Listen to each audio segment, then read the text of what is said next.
Ouais, alors donc, c'est quel bord? J'ai vu qu'il y a un match de salade lundi.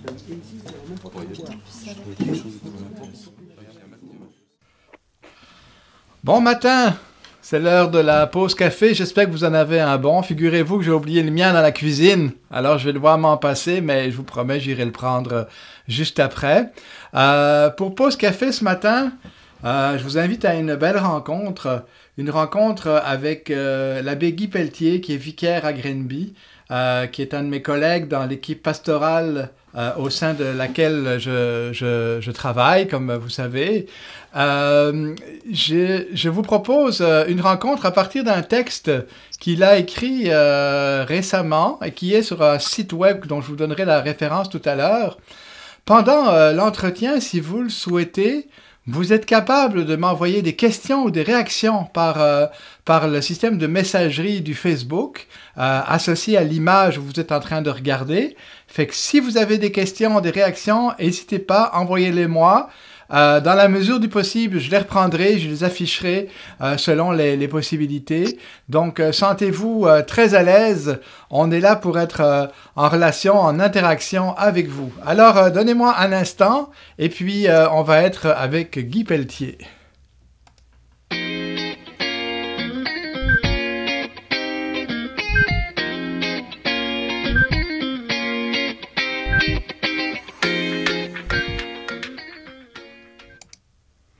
Bonjour Guy. Bonjour Laurent. Comment vas-tu? Déjà la matinée a commencé depuis un certain temps. On avait la messe ici ce matin, nous, à 9h45 avec l'abbé David Labossière. Ça a très bien été. On a eu des belles réactions aussi sur les gens qui nous envoient des commentaires en direct. Ça fait qu'on est bien content de ça. Ça s'est très bien passé. Merci Laurent. Comment vis-tu le confinement, Guy, avant qu'on entre dans le vif de notre sujet? Ah ben, je disais récemment, j'ai eu l'occasion de le dire à un moment donné en ligne avec les gens qui nous écoutent à la messe, en parlant de notre équipe de pastorale. Et puis je disais que l'équipe de pastorale qu'on a, c'est pas juste des gens qui font du travail, ce sont des collègues, ce sont des amis, ce sont des frères, des sœurs avec qui on partage, avec qui on a un lien d'affection fraternelle. Puis je dois dire un peu comme tout le monde que ce lien-là me manque actuellement, un peu comme tout le monde. Des fois, je taquine les gens, ils me disent « Ah, on t'a vu, Guy, on t'a vu. » Je dis « Vous êtes chanceux parce que moi, je peux pas vous voir. » Ça fait que... Mais c'est ça, on sent ce vide-là un peu. Puis en même temps, ben, c'est un moment très excitant, je trouve, comme pasteur, parce qu'on est obligé de tout refaire autrement. Et puis c'est une belle expérience à vivre de repenser notre pastoral. Ça nous oblige à prendre en main des outils qu'on n'aurait jamais pris autrement. On n'aurait jamais pris le temps de faire ça. Ça fait que je suis heureux en même temps de ça, mais c'est demandant. C'est demandant. Oh, tu serais d'accord avec moi pour dire qu'il y a quelques mois à peine, on était des dinosaures de l'Internet et des directs, comme on est en train de faire actuellement. Et en quelques semaines, on fait des apprentissages colossaux, comme d'ailleurs beaucoup de gens qui nous suivent. Hein, beaucoup Oui. de personnes n'avaient parfois même pas de tablette chez elles. Si c'est votre cas, envoyez-moi cliquez en disant j'avais pas d'ordinateur avant et je viens de découvrir comment ça marchait. Je serais intéressé à savoir s'il y en a pour qui c'est tout nouveau ces outils-là. Alors Guy, tu sors aujourd'hui un article qui s'intitule en période de crise, qui croire? Il va être, je l'ai mis là sur l'écran, c'est un article que tu as écrit. J'aimerais ça que tu nous expliques un peu qu'est-ce qui t'a poussé à écrire cet article dont le titre que tu as donné, c'est « Qui croire ?» En fait, la crise de la pandémie nous a tous obligés à se tourner un peu plus vers les médias. Et puis, moi, je pense que c'est une réaction tout à fait naturelle, puis tout à fait saine, qui prouve qu'il y a une santé intellectuelle, une santé, je dirais même spirituelle. On cherche le sens des événements. Et puis, comment je dirais ça, cette attitude intérieure, elle apparaît sur le web. On voit des gens qui essaient de trouver du sens, puis parfois qui en donnent d'une façon bien maladroite. Puis malheureusement, plusieurs s'improvisent comme étant ceux qui ont découvert c'est quoi le sens de tout ça. Puis parfois, c'est des propos qui sont un peu douteux. Puis je me suis rendu compte que plusieurs chrétiens, plusieurs personnes, même pas nécessairement chrétiens, puis moi-même, à un moment donné, j'ai écouté des propos et puis je me suis dit, mon Dieu, cette personne-là parle avec tellement de science qu'elle me semble crédible. Puis c'est pas suffisant de parler avec science. Et puis je me suis dit, bon, peut-être que ça serait le temps de réfléchir un peu avec les gens qu'on côtoie, qui nous écoutent, avec les gens peut-être à qui on peut aider, on donner un peu de soutien en cette matière-là, de donner des outils de discernement pour savoir qui je peux croire. Alors, dans ton article, tu fais une nuance importante entre le savoir et le croire. J'aimerais ça qu'en quelques mots, tu nous plantes un peu ces deux dimensions-là, ces deux aspects-là, parce que ça aide, je pense, c'est des outils avec lesquels on peut avancer dans le discernement face aux situations. Oui. Bon, c'est sûr qu'il y a toutes sortes de discours, puis il y en a parfois qui sont à la frontière du croire et du savoir, puis parfois c'est un peu mélangé. Mais on peut dire, je suis pas philosophe, là, mais les quelques cours que j'ai eu en philosophie me permettent peut-être un peu de réfléchir un peu sur cette dimension-là. Puis c'est sûr que parfois, il y a des gens, par exemple, au ministère, qui vont nous présenter des dimensions scientifiques ou des études ou des... bon. Et puis ça, habituellement, ce genre de discours-là concerne le savoir. C'est-à-dire, ce sont des données, ce sont des recherches, Puis habituellement, ce discours-là est quand même assez facilement vérifiable.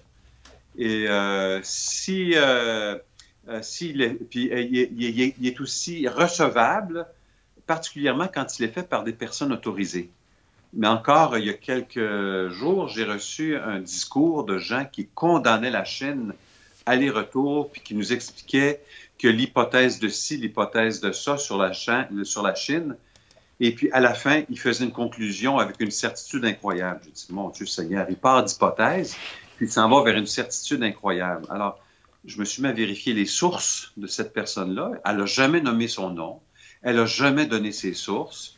Et puis, on se rend compte que sur le web actuellement, puis d'ailleurs, c'est vérifié, la xénophobie par rapport aux Chinois, qui sont des gens qui demeurent ici depuis fort longtemps, ben, il y a des Chinois qui ont été victimes de violences. Oui. Alors, ce discours-là est un discours qui divise. Oui, exactement. Alors, donc, on parle du croire qui est vérifiable. Et puis, souvent, il y a des gens qui vont se faire un plaisir de dénoncer ces vérités alternatives, j'appellerais, dont ce qu'on appelle les décrypteurs à Radio-Canada. Ils ont une équipe à Radio-Canada. Les autres, ils font ça. C'est très, très bien. Je trouve que c'est une très bonne idée. Puis ensuite, tu me posais par rapport au croire. Bien, le croire, il relève plus du langage de la foi, du langage symbolique. Puis le discours qui concerne le croire, en fait, habituellement, c'est un discours qui cherche à trouver, à donner du sens. Alors, c'est pas... Moi, si je vous parle d'une parabole, par exemple, c'est clair que c'est un discours symbolique. Et puis, il est dans le croire. Et puis, le croire, c'est pas un savoir. Je veux dire, moi, je peux pas vous dire que je sais que le Christ est dans l'hostie. Je le crois. Je le crois fermement à un point tel que peut-être il se tire un petit peu vers le je sais, mais il est d'abord un je crois. Parce que je suis pas capable de le voir, je suis pas capable de le vérifier. Alors, c'est pas un savoir en tant que tel. Tu peux pas le démontrer comme une démonstration mathématique ou avec une photographie ou quelque chose qui nous le ferait voir. Mais il y a une connaissance du cœur, il y a une connaissance de l'intuition profonde, une connaissance qui fait vivre, mais c'est la différence entre, au fond, le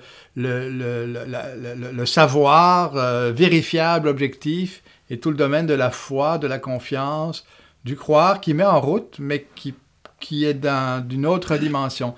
Mais Guy, quelles sont alors dans les circonstances qu'on vit, on voit passer plein de nouvelles, on entend même dans les discours d'église plein de choses, des gens...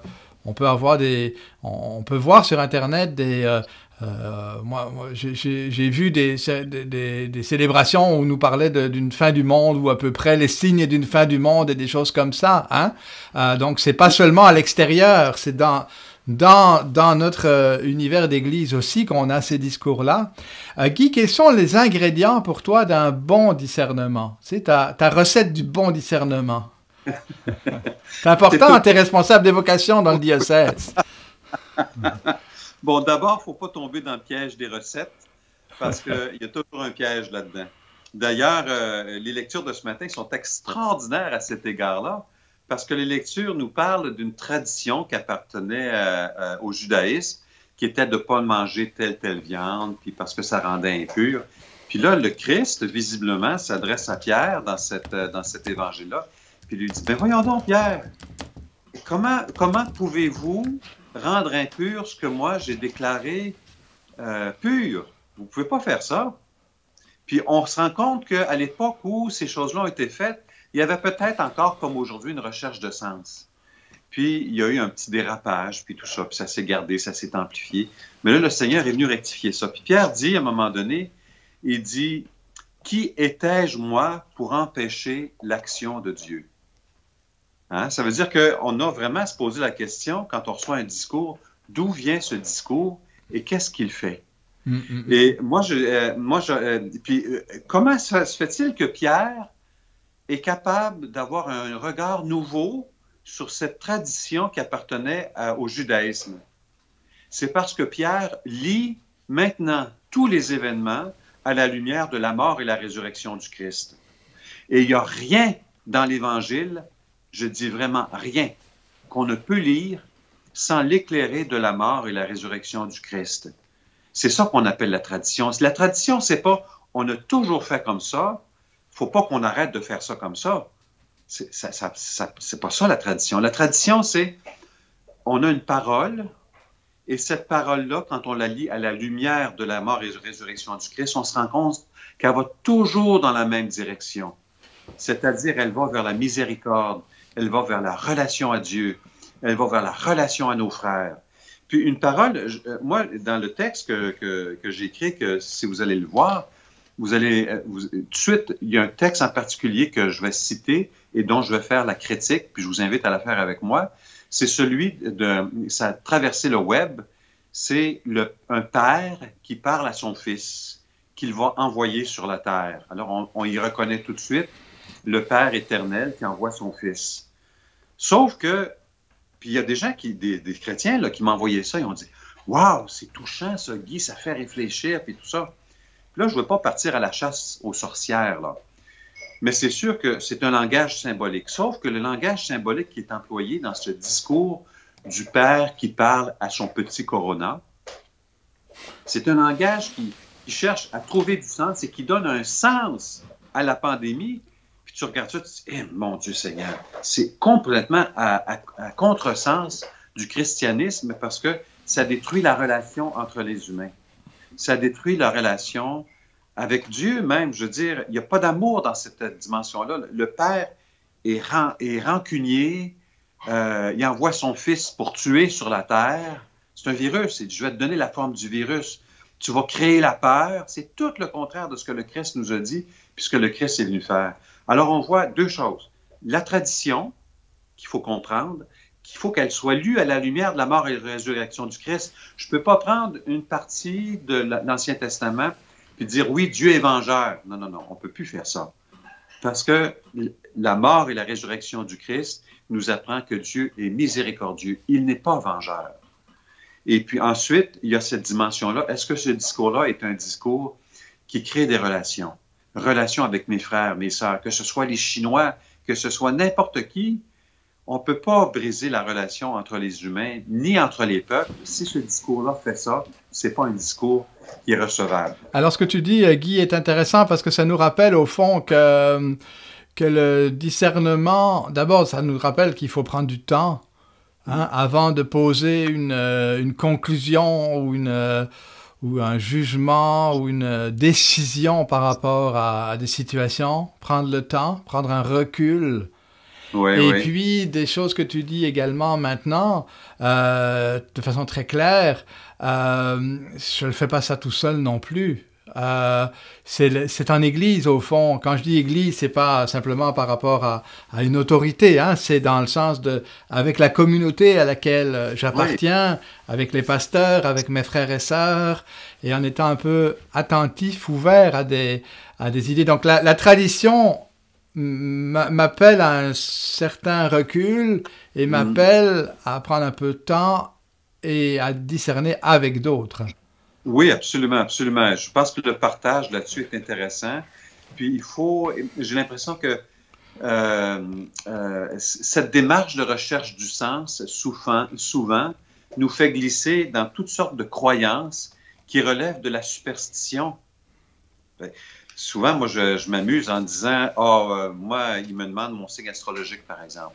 Je dis, moi, je suis pas superstitieux parce que ça a l'air, ça porte malchance. Je m'amuse un peu en disant ça, là, parce que j'en ris un petit peu, là. Mais on cherche du sens, puis c'est sûr que c'est une bonne démarche de chercher du sens, mais il faut le chercher comme il faut. Et puis, on en cherche particulièrement dans une époque comme on la traverse maintenant, avec tout en quelques semaines qui a été brassé, des manières de vivre et de faire et d'être, et tout d'un coup, c'est comme une rupture dans l'ordre quotidien des choses. Alors là, on a besoin de faire du sens. Oui. Moi, je trouve que la question de la recherche de sens est une belle démarche. C'est une très belle démarche, puis il ne faut pas la quitter. Sauf qu'il faut faire attention de la façon dont on la prend en main puis qu'on l'applique dans notre vie, parce qu'elle peut vraiment nous jouer des tours. Je veux dire, ce monsieur là, qui fait le discours avec son fils, son petit Corona, lui, je vous assure, là, il sait quelle est la volonté de Dieu, que Dieu le veuille ou non. Hein? J'emprunte cette citation-là, je l'ai déformée un petit peu, mais elle appartient à André Frossard. Mais qui est-il, lui, pour savoir quelle est la volonté de Dieu? Est-ce qu'il y a eu un téléphone, un courriel, quelque chose? Un Zoom, c'est ainsi. Un Zoom? Ou un Skype, je ne sais pas. On sait bien que ça se peut pas, là. Oui.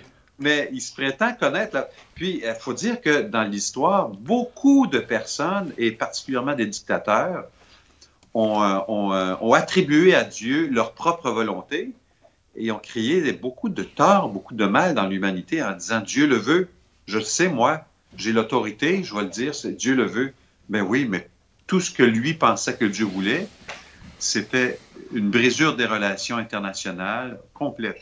Et c'était certainement pas dans la tradition. Alors Guy, toi tu as beaucoup réfléchi là-dessus.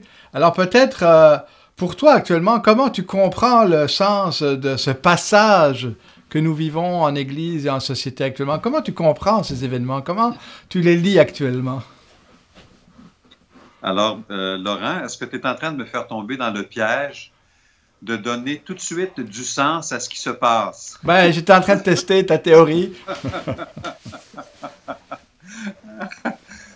En fait, je résiste à l'idée de donner du sens, de déterminer quel est le sens.